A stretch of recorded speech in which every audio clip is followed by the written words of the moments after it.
Hello friends, நான் உங்கள் கவி பேசுகிறேன். நம்ம வரக்கூடிய சித்ரா பௌர்ணமி 2025 சித்ரா பௌர்ணமி வழிபாடை பற்றி தான் இந்த வீடியோவில் முழுமையாக பார்க்க போகிறோம். இப்போ நம்ம காலண்டரை திருப்பி பார்த்தா அதில் ஹிந்துக்கள் பண்டிகை என்று ஒரு லிஸ்ட்டே ஒன்று இருக்கும். அதை எடுத்து பார்த்தீங்கன்னா பெரும்பான்மையான பண்டிகை எப்படி என்று முடியும்னா ராமநவமி, ஜென்மா அஷ்டமி, காலபைரவா அஷ்டமி, கிருத்திகை, தைப்பூசம். அதாவது ஒன்று நட்சத்திர பெயரில் முடியும், இல்லைன்னா திதி பெயரில் முடியும். ஏன் இவ்வளவு சிறப்பு அப்படின்னா நாட்களுக்கு நம்ம காலக்கணக்கு என்பது மற்ற தேசத்து காலக்கணக்குகள் மாதிரி போகிற போக்கில் வந்தது கிடையாது. இது அத்தனையுமே துல்லியமாக சூரிய நகர்வையும் சந்திரனோட நகர்வையும் வைத்து தான் கணக்கிடப்பட்டது.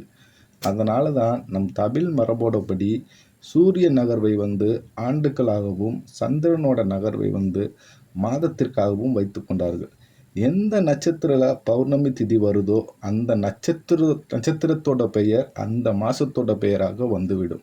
உதாரணத்திற்கு சித்திரை நட்சத்திரத்தில் பௌர்ணமி திதி வந்ததுன்னா அந்த மாதத்துக்கு சித்திரை என்று பெயர். இப்படி தெளிவான கணக்கிலிருந்து இப்போ நம்ம நிறைய பேர் இதை என்ன பண்ணிட்டோம்னு பார்த்தீங்கன்னா இதை நம்ம கற்றுக்காமவே இருந்து விட்டோம். இது முழுக்க ஜோதிடத்துக்கு கீழே வந்துடும் என்று. ஜோதிடம்னா நம்ம வெறும் ஜாதகத்தை பார்க்குறது மட்டும் ஜோதிடம் கிடையாது. உண்மையிலே ஜோதிடம்னா என்னான்டா ஒளிமிக்க கண்கள் அல்லது ஒளி பிறக்கும் இடம் அப்படி என்று பொருள் உண்டு. வேதத்தினுடைய கண்கள். இப்போ கண்கள் என்ன பண்ணும்? பார்வையை நமக்கு அளிக்கும். அதுபோலத்தான் நம் வாழ்வில் ஒளியை காமிக்கக்கூடியது தான் இந்த ஜாதகம். இந்த ஜோதிட சாஸ்திரப்படி நம்மளுடைய 365 நாட்களிலும் நல்ல நாட்களாக இருந்தாலும் ஒரு சில நாட்கள் மிக சிறப்பு வாய்ந்த நாட்கள். அந்த நாட்களில் கட்டாயம் நம்ம வழிபாடு பண்ண வேண்டும். இப்போ நீங்கள் மாதத்துக்கு எடுத்தீங்கன்னா கிருத்திகை வரும், சஷ்டி, பிரதோஷம், ஏகாதசி இதெல்லாம் மாதத்தில் வரக்கூடிய வழிபாடு. ஆனால் வருஷத்துக்கு ஒரு முறை வரக்கூடிய வழிபாடுன்னு நிறைய உண்டு. உதாரணத்துக்கு சொல்லணும்னா நம்மளுடைய ஆருத்ரா தரிசனம், தைப்பூசம், இதுபோல் ஒரு சிறப்பு வாய்ந்த விசேஷம்தான் இந்த சித்ரா பௌர்ணமி. எந்த பௌர்ணமியுமே வழிபாடு பண்ண உகந்தது தான். ஆனால் எல்லா பௌர்ணமிகளையும் விட சிறப்பு வாய்ந்தது இந்த சித்ரா பௌர்ணமி. அன்னைக்கு நம்ம வழிபடுவது என்பது ரொம்ப ரொம்ப முக்கியம். ஏன்னா காரணம் என்ன அப்படின்னா சித்ரா பௌர்ணமிக்கு என்ன விசேஷம் அப்படின்னா இந்த சித்திர மாதம் என்பதே வழிபாட்டுக்கு உகந்த மாதமாகும். கொண்டாட்டங்கள் நிறைந்த மாதம். இந்த கொண்டாட்டம் நிறைந்த மாதத்தில் இந்த சித்திரை மாதத்தில் வரக்கூடிய பௌர்ணமியும் சேர்த்து அப்படின்னா நம்மளுடைய தமிழ்நாட்டில் கோவில்கள் திருவிழாக்களுக்கு பஞ்சமே கிடையாது. தமிழ்நாட்டின் அடையாளமாக இருக்கக்கூடிய மதுரை சித்திரை திருவிழா இந்த மாதம் நடக்கும். அதுவும் ரொம்ப ரொம்ப விசேஷமானது. கள்ளழகர் மதுரை வைகை ஆற்றில் இறங்கும் உற்சவம்தான். அவர் ஆற்றில் இறங்கி மாண்டுக முனிவருக்கு அருள் செய்வார். மாண்டுக உபநிஷம் என்று ஒன்று உண்டு. அதை எடுத்து படித்து பார்த்தீங்கன்னா இந்த உலகம் எப்படி உருவானது, உயிர் எங்கு போகுது, கடவுள் எங்கு இருக்கிறார் இப்படி என்பதற்கெல்லாம் பதில் எங்கு இருக்குதுன்னா உபநிஷத்தில் அத்தனையும் இருக்குது. அப்போ மாண்டுக உபநிஷிக்கு கொடுத்த மாண்டுக மகரிஷிக்கு அருள் செய்த நாள் இந்த சித்ரா பௌர்ணமி. அது மட்டும் இல்லாமல் சித்திரகுப்தன், இந்த பேரை கேட்டவுடனே தெரிஞ்சிருக்கும். இந்த சித்திரகுப்தன் யாருன்னு பார்த்தீங்கன்னா நம்ம செய்யக்கூடிய பாவ வினைகள் எல்லாவற்றையும் பாவ புத்தகத்தில் எழுதி வைத்து அதற்கு தகுந்தாற்போல் யமதர்மனிடம் இருந்து நமக்கு தீர்ப்பு வழங்கக்கூடிய வேலையை செய்யக்கூடிய ஒரு பதவியில் இருக்கக்கூடிய ஒரு தேவதை தான் இந்த சித்திரகுப்தன். இந்த பார்வதி தேவி என்ன பண்ணுறாருங்கன்னா பார்த்தீங்கன்னா ஒரு ஓவியம் வரைகிறாங்க.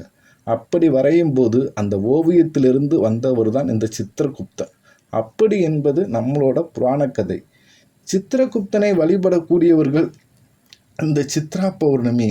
நீங்கள் சித்திரகுப்தன் கோவில் போய் பார்த்தீங்கன்னா திருவண்ணாமலையில் சித்திரகுப்தனுடைய கோவில் இருக்குது. சித்திரகுப்தன், விசித்திரகுப்தன் இப்படி 2 தேவர்களுக்கு விக்கிரம் வச்சுருப்பாங்க. இந்த சித்ரா பௌர்ணமி அன்று சித்திரகுப்தனை வழிபட்டால் சித்திரகுப்தன் என்ன பண்ணுவார் என்றால் சிவனுடைய அருளை நமக்கு முழுமையாக பெற்று தருவார். நம்மளுடைய நோக்கம் தேவரை வழிபடுவது அல்ல, சிவபெருமானை வழிபடுவது. சிவபெருமானின் அருளை பெற இந்த மாதம் ரொம்ப உகந்த மாதமாகும். சித்ரா பௌர்ணமி அன்று எப்படி வழிபாடு பண்ணலாம்னு பார்க்கலாம். உட்கார்ந்து, அதாவது உங்கள் வீட்டு பூஜை அறையில் கீழே உட்கார்ந்து லட்சுமி விளக்கை ஏற்றுவதற்கு முன்பு சிவபெருமானையும் பார்வதி அம்மாளையும் மனதில் நினைத்து விளக்கை ஏற்ற வேண்டும். விளக்கு ஏற்றும் பொழுது இந்த மந்திரத்தை 3 முறை சொல்ல வேண்டும். ஓம் ஒளிர்விடும் ஜோதியே போற்றி, ஓம் ஒளிர்விடும் ஜோதியே போற்றி, ஓம் ஒளிர்விடும் ஜோதியே போற்றி, அப்படி என்று 3 முறை சொல்ல வேண்டும். அப்புறம் நீங்கள் மலை ஏற்றும் போது, அதாவது விளக்கை குளிர்விக்கும் பொழுது இந்த மந்திரத்தை சாந்தி சொரூபினியே போற்றி, சாந்தி சொரூபினியே போற்றி, சாந்தி சொரூபினியே போற்றி என்று 3 முறை சொல்ல வேண்டும். பின்பு ஏதாவது அன்மன் ஒன்றை நினைத்து அபிராமி அந்தாதி மந்திரத்தை முழுவதுமாக சொல்ல வேண்டும். பின்பு நீங்கள் அந்த லட்சுமி விளக்கிற்கு மலர்களை தூவி மனதில் பக்தியுடன் கும்பிட்டு நீங்கள் கண் திறந்து பார்க்கும் பொழுது அந்த விளக்கில் சிவபெருமானும் பார்வதி அம்மையாரும் கண்டிப்பாக உங்களது கண்களுக்கு காட்சியளிப்பார். இது கண்டிப்பாக 100% நடந்தே தீரும். இந்த சித்ரா பௌர்ணமி அன்று நான் சொன்னபடி நீங்கள் வழிபாடு செய்தால் உங்கள் வாழ்வில் சுபீட்சம் உண்டாகி உங்கள் வாழ்வில் செல்வம் வளம் பொழித்து நீங்கள் சுபீட்சமாக வாழ்வீர்கள். ஓம் நமச்சிவாயா போற்றி. வேலுண்டு வினை இல்லை.